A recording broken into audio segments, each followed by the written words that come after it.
Tanzania has entered its third day of the nationwide protest. The temperatures on the streets has reached boiling point.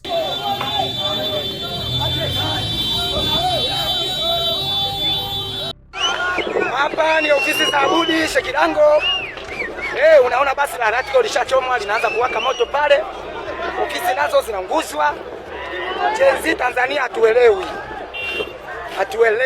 Demonstrators now have two ultimatums. Either opposition leader Tundu Lissu breaks his silence and addresses the nation, or the military seizes power to save the country from total collapse. Mwanajeshi huyu hapa tuko naye. Mwanajeshi huyu hapa yuko na wananchi. We mama mtipiri, mama anapenda jeshi. We mama anapenda jeshi. We mama mtipiri. We mama mtipiri. Tunarudia kwa usalama wa taifa letu, jeshi lichukue nchi. Kwa usalama wa taifa letu, jeshi lichukue nchi. Jeshi lichukue nchi. Jeshi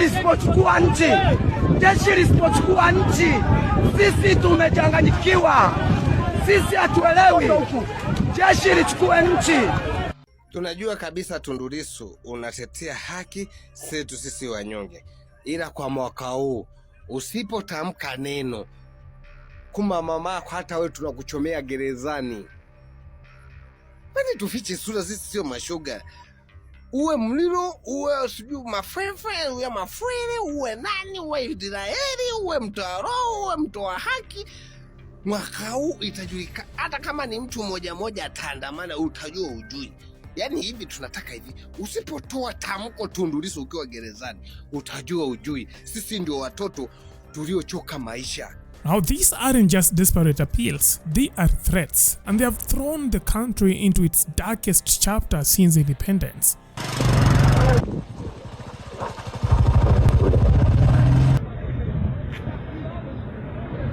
Hapa ni maeneo ya Kimara Temboni, kama tunavyoona gari ya Lake Oil inateketea. Nguvu ya umeme imeingia barabarani. Tunaona hiyo hali ambayo inajionyesha hapo. Kweli Chimama alisema hatakuwa na nywinywi wala nywinywi. Sana nywinywi inaendelea huko Mkimama.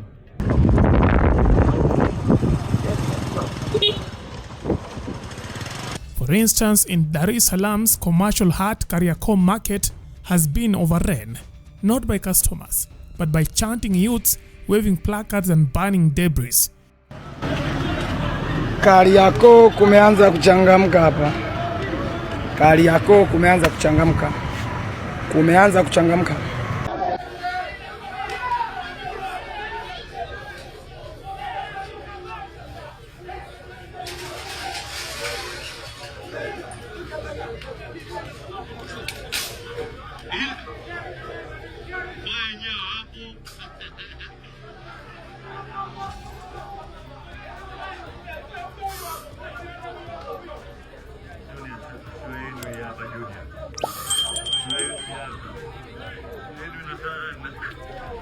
Shops are shuttered, business has flatlined, and residents are bracing for a march to State House.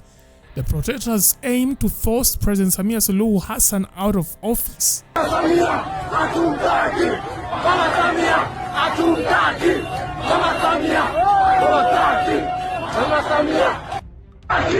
Across the country, infrastructure is crumbling under the weight of civil unrest. Properties lie in ruins. Dozens have been killed in brutal clashes with police. The economy is in free fall. In the capital, millions in daily trade have vanished into smoke and silence. Serikali hii imewakosea nini nyinyi kiasi ambacho mnakuwa reckless kusababisha hasara za namna hii? Kwamba vyombo vya ulinzi na usalama vya Jamhuri ya Muungano wa Tanzania na vile vya Zanzibar vimejipanga vyema kulinda nchi yetu. The police vowed to crush the protest.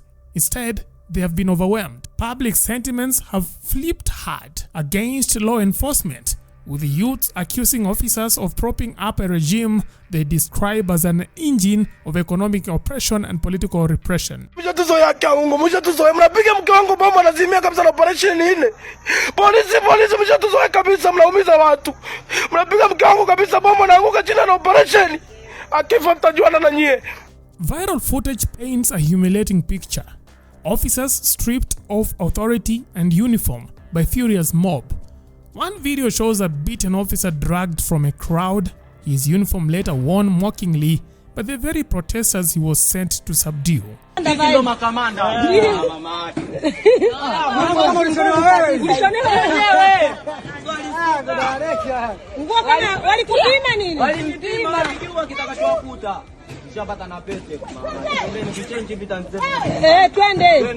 Twende baba. Ingine hapa. Shati. Kale umesahau shati. Wakipiga huko akupe saluti. Asante sana. Na kiatu basi. Mwisho wa kuvaa. Wenzake uko wapi? Ndio kuhusu kodi zetu. While the streets explode, Tanzanians are staring at blacked out screens. Media houses that once flooded timelines with breaking updates have gone mute. Wasafi Media, ITV, Global TV, and others have gone dark since election day. The government's grip on information is choking off the national narrative, but not the anger. Ni watoe hofu kwamba kwa hiyo hakutakuwa na nywinywi wala nywinywinywi. Naomba watu tokeni, amshaneni, kapigeni kura. Na nyinyi wala nyinyi kuma na mamake nyinyi hapo. Nyinyi wala nyinyi. Hakutakuwa na nyinyi wala nyinyi. Nyoko nyinyi wala nyinyi. With the trust in the presidency in free fall and police credibility obliterated, protesters have turned their gaze to the military as the last institution standing, demanding that the military immediately takes over. Wanajeshi wanalishangilia. Watu wamepanda janga la jeshi wanashangilia. Watu wamepanda janga la jeshi wanashangilia. La jeshi hilo watu wako nao. La jeshi hilo watu wako nalo. Nchi ni ya wananchi wa Tanzania. Hii ni nchi yetu ya Tanzania.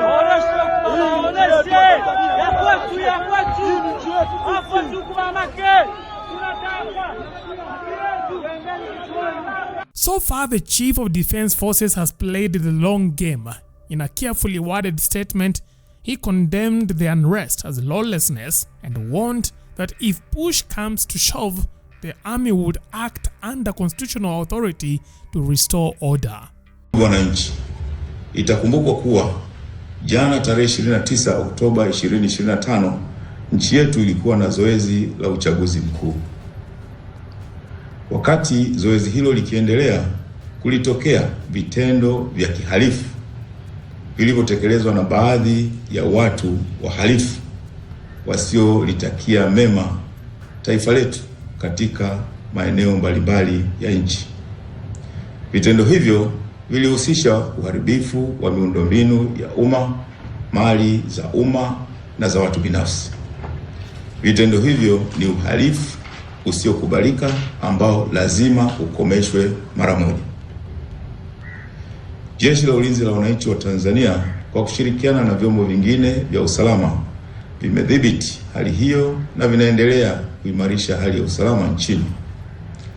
Ndugu wananchi, ikumbukwe kuwa nchi yetu inaongozwa kwa misingi ya sheria ambayo lazima izingatiwe na kuheshimiwa. Kutokana na hali hiyo, Jeshi la Ulinzi la Wananchi wa Tanzania linawataka watu wote wanaojihusisha na vitendo vya kihalifu kuacha vitendo hivyo mara moja ili kuepusha madhara yasiyokuwa ya lazima kwa ustawi wa jamii na taifa letu. What exactly that means remains unclear. A coup, a transitional council, emergency rule, no one knows. What is clear is that a growing segment of the public sees Suluhu's CCM administration as unfit to govern and they are willing to risk national collapse to make that point.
Tanzania.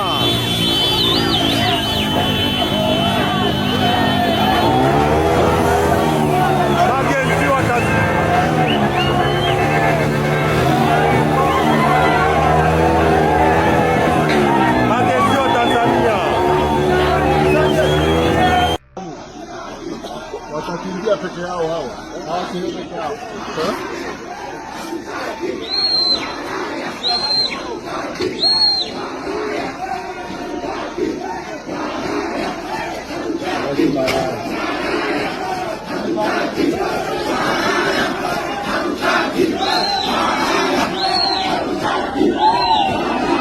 Yeah, I think.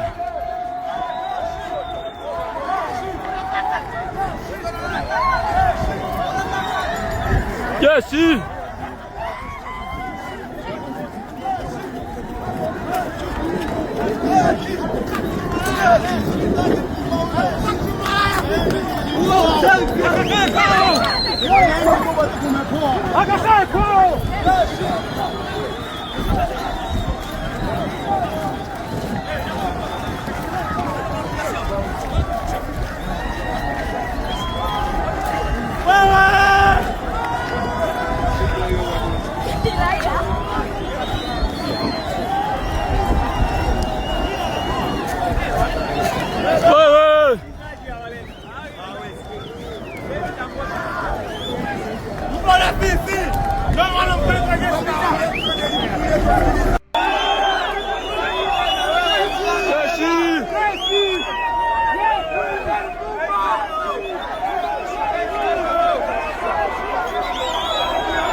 Lady